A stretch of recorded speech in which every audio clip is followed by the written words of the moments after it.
நம் தமிழ்நாட்டின் தலைமை பட்டணமாகிய மெட்ராஸுக்கு துவக்க காலத்தில் பட்டண பேருந்துகளுடைய இயக்கத்திற்காக பட்டணத்தின் மையப்பகுதியிலே அமைந்திருக்கும் பாரிஸ் கார்னர், ஹைகோர்ட், பிராட்வே ஆகிய 3 இடங்களில் பட்டண பேருந்து நிலையங்கள் செயல்பட்டு வந்தன. அதோடு கூட ஹைகோர்ட்டில் விரைவு பேருந்துகளுக்கான ஒரு நிலையமும், பிராட்வேயில் வெளியூர் பேருந்துகளுக்கான ஒரு நிலையமும் செயல்பட்டு வந்தன.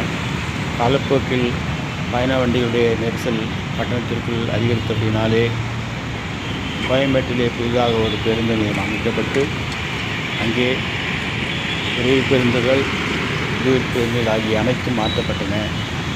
மேலும் ஒரு சிறிய பட்டண பேருந்து நிலையம் கோயம்பேட்டில் அமைக்கப்பட்டது. பேருந்துகள் செல்வதற்காக மதுரவாயல் இருந்து பெருங்குளத்தூர் வரைக்கும் வெளிவட்ட சாலை ஒன்று அமைக்கப்பட்டது. முதலில் பயண வண்டிகள் நெரிசல் சிறிது குறைந்தது போல காணப்பட்டாலும் பிற்பாடு பல பேருந்துகள் பட்டணத்திற்குள்ளாக இருக்கும் சாலைகள் வழியாக பயணித்து தாம்பரம் வழியாக வெளியே சென்றபடினாலே பேருந்துகள் மூலமாக பயண நெரிசல் ஏற்பட்டது. இதை தவிர்க்கும்படி கிளாம்பாக்கத்தில் ஒரு புதிய பேருந்து நிலையம் அமைக்கப்பட்டு அது சமீபத்தில் துவக்கி வைக்கப்பட்டது. இதனால் போக்குவரத்து நெரிசல் குறையும் என்று எதிர்பார்க்கப்பட்டது. ஆனால் போக்குவரத்து நெரிசல் குறைந்த பாடில்லை. மாறாக இப்போது முன்பை விட அதிகமான போக்குவரத்து நெரிசல் காணப்படுகிறது.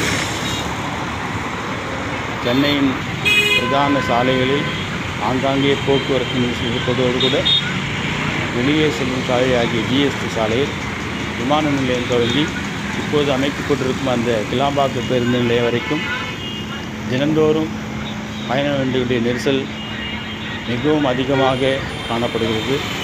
எனவே திட்டங்களை செயல்படுத்தும் போது தீர்க்கமாக ஆலோசனை செய்து துவங்க வேண்டும்.